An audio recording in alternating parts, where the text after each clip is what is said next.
जिले के अखेराज सोनगरा की पुत्री एवं महाराणा उदय सिंह की महारानी जयवंत कंवर की कोख से विक्रम संवत 1597 में अर्थात 9 मई 1540 को कुंभलगढ़ अरे जन्म में माना बताओ चित्तौड़गढ़ में गुजरा।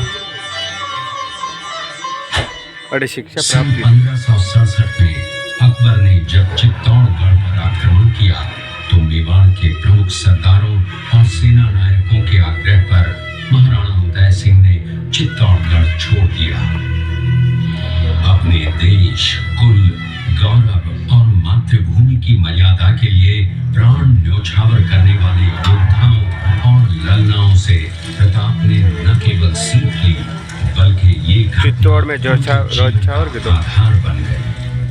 फरवरी 1572 को महाराणा उदय सिंह का देहांत हुआ। प्रताप की ज्येष्ठता और योग्यता को ध्यान में रखते हुए सरदारों ने उनको राजगद्दी पर आसीन किया। होली के दिन उनका गोगुंदा में राज तिलक हुआ। उस समय तक लगभग सभी राजाओं ने अकबर की अधीनता स्वीकार कर ली थी। एकमात्र महाराणा प्रताप ने अपना मस्तक अकबर के आगे नहीं झुकाया। प्रताप मुगलों से लोहा लेने की तैयारी में जी जान से जुट गए। 18 जून 1576 की सुबह हल्दी घाटी और खमनोर के मध्य एक मैदान में ऐतिहासिक युद्ध हुआ। महाराणा प्रताप की सेना गोगुंदा से हल्दी घाटी पहुंची, जबकि सेनापति मानसिंह के नेतृत्व में मुगल सेना ने हल्दी घाटी के ठीक नीचे मैदान में अपना मोर्चा जमाया। मुगल सेना के हरावल दस्ते द्वारा घाटी में घुसपैठ करने के प्रयास की प्रतिक्रिया स्वरूप महाराणा प्रताप की सेना मुगलों पर टूट पड़ी। प्रताप के हरावल सैन्य दलों का नेतृत्व पठान हाकिम हासूर कर रहे थे। भीरू राणा, जो राणा पूंजा के नाम से भी जाने जाते हैं, उनके नेतृत्व में भील आदिवासियों ने गोरिल्ला पद्धति से युद्ध करते हुए मुगलों के छक्के उड़ा दिए। देखते ही देखते शाही सेना में खलबली मच गई। रक्त तलाई घोड़ों के टापों, हाथियों की चंगारों और तलवारों की झंकारों से गूंज उठी। चारों तरफ हाहाकार मच गया। युद्ध का घटनाक्रम अचानक उस समय बदल गया जब प्रताप ने अपने घोड़े चेतक को एड़ लगाकर मानसिंह के हाथी पर चढ़ा दिया और उस पर भाले से भरपूर वार किया। मानसिंह हौदे में दुबक गया। हाथी से उतरते समय चेतक की एक टांग कट गई।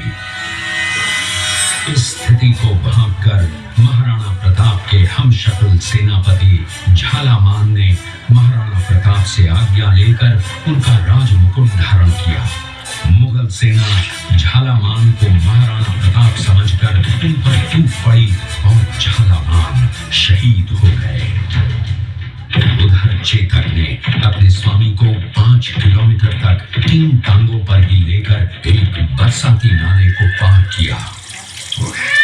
उसके पश्चात उसके प्राण पखेरु उड़ गए। इस युद्ध से महाराणा प्रताप के मन पर गहरा प्रभाव पड़ा। परिणाम स्वरूप उन्होंने मुगलों पर विजय प्राप्त करने तक राजसी ठाट बाट छोड़ने और पत्तों पर भोजन करने का प्रण लिया, जिसे उन्होंने जीवन भर निभाया। महाराणा प्रताप ने अपना सैन्य बल बढ़ाकर सर्वप्रथम अरावली पर्वत की घाटियों में बसे दिवेर पर चढ़ाई कर विजय प्राप्त की। इसके बाद कुंभलगढ़ पर भी विजय प्राप्त की। सिर्फ चित्तौड़गढ़ को छोड़कर सारे मेवाड़ को अपने अधीन कर लिया। कालांतर में महाराणा ने चावंड में अपनी राजधानी स्थापित की।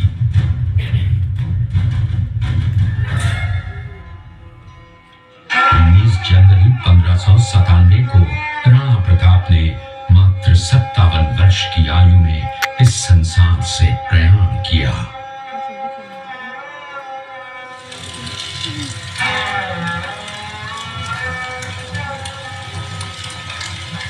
हल्दी घाटी का युद्ध एक सांप्रदायिक युद्ध न होकर आत्मसम्मान, मातृभूमि की स्वतंत्रता व स्वाधीनता का संघर्ष था।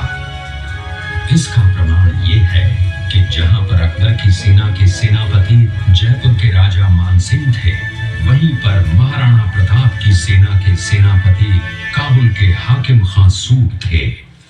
महाराणा प्रताप स्वतंत्रता की वेदी पर एक ऐसा अंगारा था जो आत्मसम्मान व देश गौरव के लिए दिन रात जलता रहा, धड़कता रहा और अंत में बुझकर भी उसने देश में ऐसा लौह भर दिया जिसकी प्रखर किरणों ने भारत माता को गुलामी की जंजीरों से मुक्त कराने के लिए सदा प्रेरित